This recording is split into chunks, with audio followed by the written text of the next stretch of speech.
Internal assessment के किसी भी सब्जेक्ट में फेल शो हो रहा है तो आपको वो एग्जाम दोबारा देना होगा अपने नेक्स्ट ईयर में। अब जो अगर आपका ओल्ड सेमेस्टर है तो आपका री एग्जाम ओल्ड सेमेस्टर में ही होगा, और अगर आपका इविंग सब। Hello everyone, welcome back to Mind Spring. आज हम इस वीडियो में उन सभी प्रॉब्लम्स को डिस्कस करेंगे जो कि स्टूडेंट्स अपने रिजल्ट में फेस कर रहे हैं और इसका मतलब उनको नहीं पता।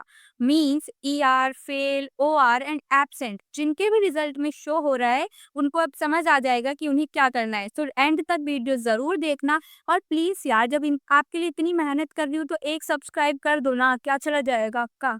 तो प्लीज एक सब्सक्राइब जरूर करना और एंड तक वीडियो देखना, ठीक है।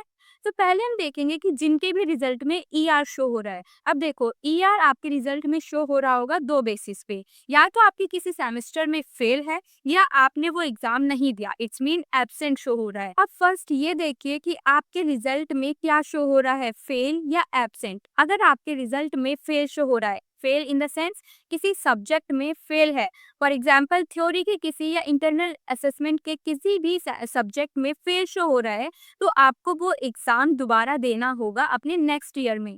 अब जो अगर आपका ओल्ड सेमेस्टर है तो आपका री एग्जाम ओल्ड सेमेस्टर में ही होगा, और अगर आपका इवेंट सब सेमेस्टर है तो आपका री एग्जाम इवेंट सेमेस्टर में ही होगा। अब सेकंड, अगर ईआर आपका आ रहा है एब्सेंट, अगर आपने पेपर नहीं दिया और ईआर शो हो रहा है तो भी आपका यही प्रोसीजर फॉलो होगा। अब कुछ स्टूडेंट्स का ये डाउट है कि मैंने तो एग्जाम दिया था बट फिर भी एब्सेंट शो हो रहा है, तो आप इस केस में ड्यू एसवेल पे जाए, वहां पे एप्लीकेशन सबमिट करें कि हमने एग्जाम दिया है और आपने हमारे जो रिजल्ट है उसमें एब्सेंट शो कर दिया है। वो आपका कुछ टाइम में 15 दिन के अंदर सही कर देंगे और आपका रिजल्ट सही हो जाएगा, ठीक है। आई होप आपका ईआर वाला केस सॉल्व हो गया है। अब नेक्स्ट आते हैं जिसके भी रिजल्ट में फेल शो हो रहा है। अब अगर देखिए आपके किसी भी सब्जेक्ट में फेल शो हो रहा है बट जहाँ पे सीजीपीए होती है वहाँ पर ईआर नहीं है, तो इसका मतलब है कि आपकी थ्योरी में फेल आया था बट प्रैक्टिकल के बेस पे आपको उस सब्जेक्ट में पास कर दिया गया है। अगर आपका ईआर नहीं है तो आपका सब्जेक्ट में से कोई लेना देना नहीं है, आप पास हो गए वो प्रैक्टिकल के बेस पे, ठीक है। आपको इतना समझ आ गया होगा। अगर आपके रिजल्ट में ओ आर शो हो रहा है, O R in the sense not applicable, it means कि अभी वो जो सेमेस्टर है या वो सब्जेक्ट है वो अच्छे से अपडेट नहीं हुआ है। कुछ टाइम बाद आपका अपडेटेड रिजल्ट दोबारा आएगा और आपके ओ आर में जितने भी आपके नंबर होंगे ए प्लस बी या फेल एब्सेंस वहाँ पे लगा दिया जाएगा, ठीक है। अभी जिसका भी ओ आर शो हो रहा है वो थोड़ा बेस्ट करे या दोबारा अपना रिजल्ट निकाले, ओ आर वो कम्प्लीटली हट जाएगा।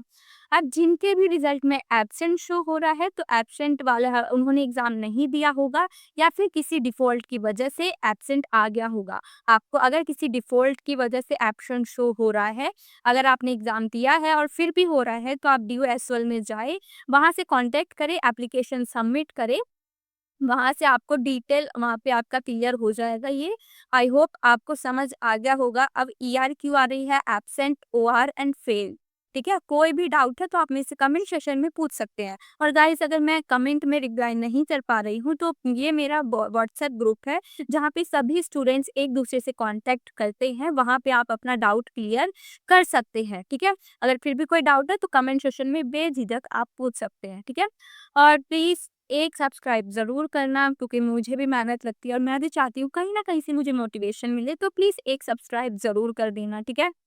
अब बाकी मिलते हैं नेक्स्ट वीडियो में। And one most important thing, अगर आपने मेरी ये प्लेलिस्ट अभी तक नहीं देखी है तो प्लीज़ चेकआउट करें इन्हें, ठीक है? काफ़ी हेल्पफुल होने वाली है। नोट्स आपको मेरे टेलीग्राम चैनल पे मिल जाएँगे, फ्री ऑफ कॉस्ट है, तो आपको पढ़ने में क्या जा रहा है? और नोट्स आपको इतने हेल्पफुल होंगे ना, आपके लिए बहुत हेल्पफुल होंगे क्योंकि सिर्फ 90 पेजेस में मैं पूरे सेमेस्टर को पढ़ा दे रही हूँ, पूरे सेमेस्टर के सब्जेक्ट को पढ़ा दे रही हूँ। इससे ईज़ी कंटेंट आपको कहीं नहीं मिलेगा। तो प्लीज़ सब्सक्राइब कर लो और मेरी ये प्लेलिस्ट देखो। अगर आपके ये सब्जेक्ट हैं, अभी से पढ़ना शुरू कर दो, आपको एट द एंड कोई प्रॉब्लम नहीं हो, ठीक है। So thank you for watching, और अगर कोई भी डाउट है तो कमेंट सेशन में पूछ सकती